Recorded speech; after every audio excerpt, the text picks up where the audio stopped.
Back here on the GSMC Chip Shot Football Podcast with the final segment of the show, the final discussion of the show. Always try to make this one a much open-ended topic, one that I see and I want to bring up on here on my show and give you guys a good opportunity to let me know what you guys think of this. An interesting one with the New York Giants. One team that I think a lot of people wouldn't have guessed would be in the quarterback market with Daniel Jones and having given him that huge contract last season, a 4-year, $160 million contract. Now to question him the season after that, it's a bit of a shock, I'm sure, to many, but to some people it might seem like it's been coming.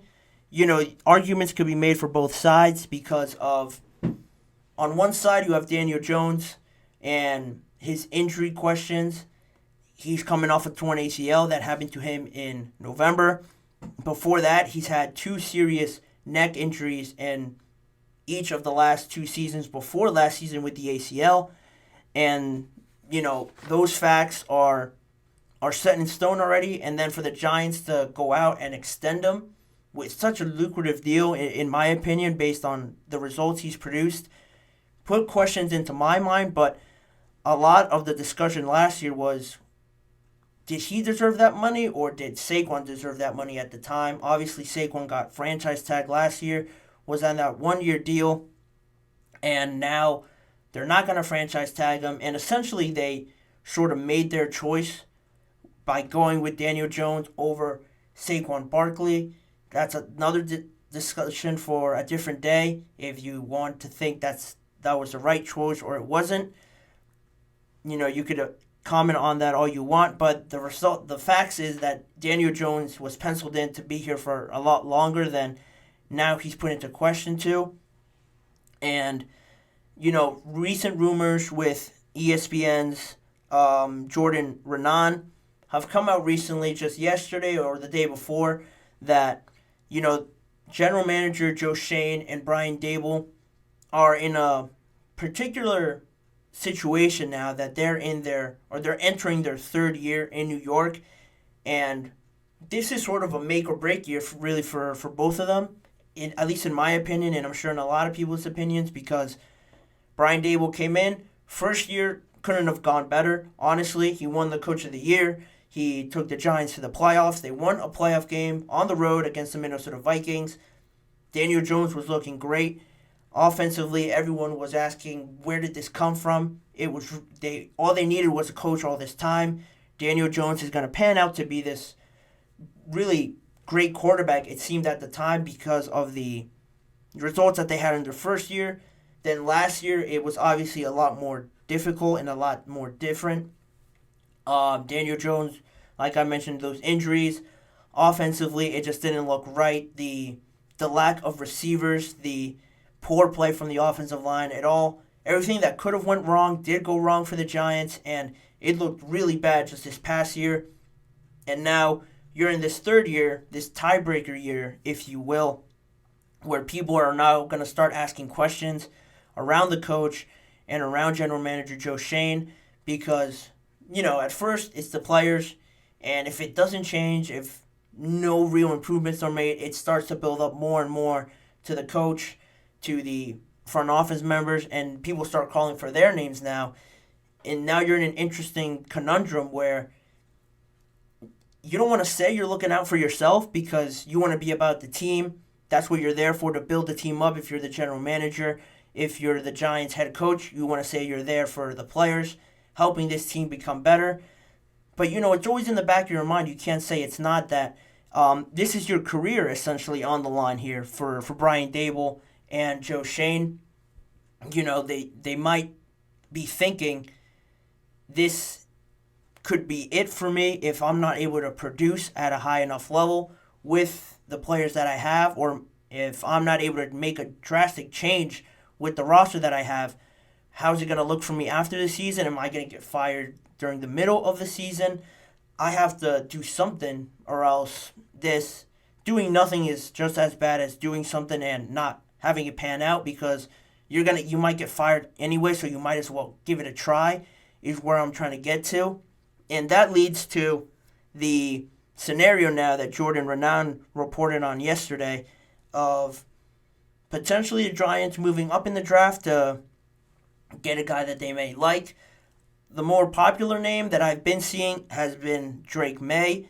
He does seem to be, or he's starting to become the quarterback that I think a lot of teams and a lot of executives think could be more within their reach, because slowly, Caleb Williams is the one. A lot of people have him going already to the Bears.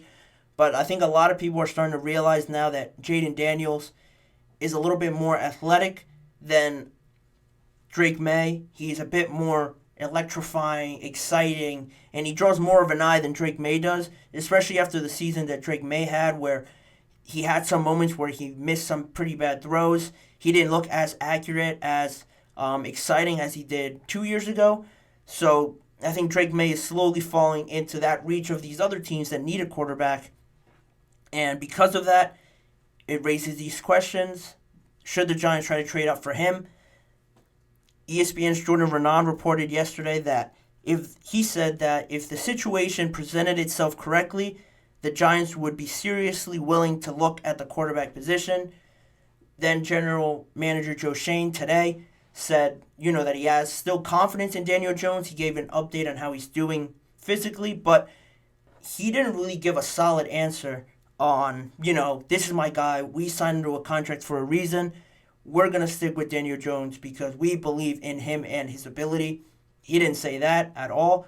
He left the door open pretty much for them to do this. So it backs up what Jordan Renan was saying in his report.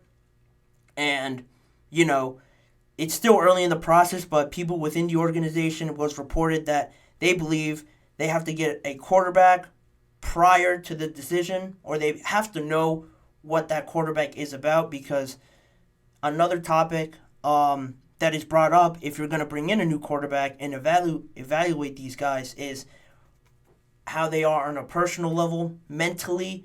Are they able to handle that New York market? Because regardless of who comes in, if they're not able to handle it, it doesn't matter how talented or how great they look on the field. For example, if you look at Zach Wilson, he went number 2 overall to the Jets. The talent was crazy leading up to the draft. His pro day really sticks out to me because he made a lot of crazy throws. People thought this kid was going to be, something else, was going to bring New York back to what it was almost like a decade ago now. And you see where he is now, a backup on the Jets. They went out and got Aaron Rodgers because Aaron Rodgers and Zach Wilson, you could say they have similar sort of talents. I'm sure Aaron Rodgers would say, and he has said, that talent-wise Zach Wilson has it, but you never really see Aaron Rodgers complimenting the kids' mental side of it, personality, because I think that is a huge thing in New York, the market there, the media attention, the criticism you get in New York in a larger market than these other franchises. It's a serious thing, and it certainly gets to some of these guys. And if the Giants were to go down this route, they have to seriously consider this side of it, because you don't want a situation basically like a Zach Wilson situation. You're drafting these guys high, like a Sam Darnold situation as well. You draft these guys high, and then they have great talent, no doubt, but they're not able to deal with the outside stuff, and it affects their play on the field going forward. So that's another thing to consider. Options-wise, if you want to see maybe one of these top 3 quarterbacks drop in an instance, and then you don't really have to do anything, because that's the other side of it, right? If you want to go all in and you want to get one of these top 3 guys, maybe Drake Maye moving up to the 3rd spot with the Patriots, you really have to give up a lot of assets if you want to move into the top 3, because the Patriots, the Commanders, the Bears all need quarterbacks, and I'm sure they all think that passing up on one of these guys could look really bad on them. So if any of these teams outside the top 3 want to get in to that range of drafting one of these guys, they're going to have to give up a lot. Are the Giants willing to do that? Are they ready to do that? My sentiment is they wouldn't be, because, they need O-line help.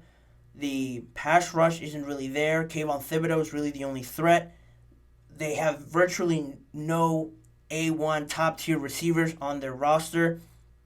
So if you do go get a quarterback, how much better is it really going to be with them throwing it to somebody that might not be open, having less than half a second or a second to throw the ball with the O-line still being poor? Are you willing to risk it all in there and risk it all on one of these guys if you're Brian Daboll, Joe Schoen, just to save your job, not really considering what's best for the team going forward? What could be best for the team going forward could be to stockpile these drafts, maybe moving back and not drafting a quarterback. It could be unpopular. It could lead to another season of struggle. But in the long run, it could be better for this team. It might not be with Brian Daboll and Joe Schoen, but at least they're able to build that process and get it going rather than, trying to save their careers in a sense and drafting one of these guys overall. And if it doesn't work, you really set the organization further back a lot, because if the quarterback doesn't work, then you gave up too much and you don't have a lot of things to rebuild and replenish that mistake you just made. Again, I'm in the same situation that I've harped already on the show. To move up in this draft for a quarterback, you have to be one step away from being a contender for the conference championship, in my opinion. You have to have at least made the playoffs one or twice over the last few seasons to consider doing that. And obviously the Giants haven't done that. The Commanders haven't done that. The Patriots haven't done that, which is why I keep harping on the idea of stockpiling these drafts, improving the team going forward, and not going crazy over one of these quarterbacks. Even though they are exciting, they could be game changers. A lot of their success depends on who's around them, what the organization does do in the years following up to help them. And I just don't think the Giants are in a situation right now where trading up in the long run, they could have the success that a lot of teams do have with these young quarterbacks. You look at Patrick Mahomes, nobody thought he was going to be great. The Bills for Josh Allen. It doesn't really work out when you trade up, gamble it on one guy, and force it in a way to expect them to be good, even though they're not ready. It's an interesting scenario because of all the factors that I mentioned. The Giants already having a quarterback, essentially, but now there's questions being raised around them. Say you lose Saquon, the team undoubtedly gets worse, and you still want to go for a quarterback. If they lose Saquon, there's no way they could try and get a quarterback and try to have that fill the massive hole that they have everywhere else. Right now, I think the focus should be on Saquon. If they re-sign him, okay, then you can sort of build something there. You have a foundation to build on going forward with a long-term deal with Saquon, but you have to be prepared for what could be losing Saquon, and then you're in a tough spot where you just have to swallow the bullet, really, in my opinion, and just go out and just try and get this team better going forward. But it was an interesting topic that I saw a lot of people talking about in the media in general, with all the draft talk happening and all the quarterback talk happening. It's probably just going to build on this. There's going to be a lot more talk when the first domino falls, but it is an interesting topic to talk about. We're going to put a pin in it for now because that's all the time I have for this episode. I want to give a huge thank you to everyone listening or who watches afterwards as well. I want to remind you guys again to please remember to like, follow, and subscribe to the GSMC Chip Shot Football Podcast presented by the GSMC Sports Network. Make sure to also follow us on our social media platforms, Facebook, Instagram, Twitter, and TikTok for more of this network's content. There's a lot of good stuff on there that you guys should go check out. If you want to see more of me and you like this show, please make sure to go check out the GSMC Sports Network channel and the Podcast Network channel on YouTube for more live shows that I've done already, and the YouTube shorts that I produce each and every weekday, as well as the individual segments of the entire live episode if you want to just catch up on one or two episodes that you might have missed. But as always, I've been your host, Manny Maradiaga. Tune in every weekday at 6:30 p.m. Eastern Time for more NFL and football coverage on this channel. I'll see you guys tomorrow, and I wish you guys a good rest of your night, and I'll see you guys tomorrow.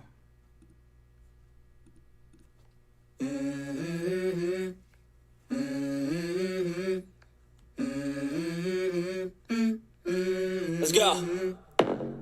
I wake up to a little bit of drool on my pillow, feel like it's gonna be a bad day. Yeah, I'm tired of shit, and the coffee ain't hit yet, damn, ain't that great. I don't wanna go to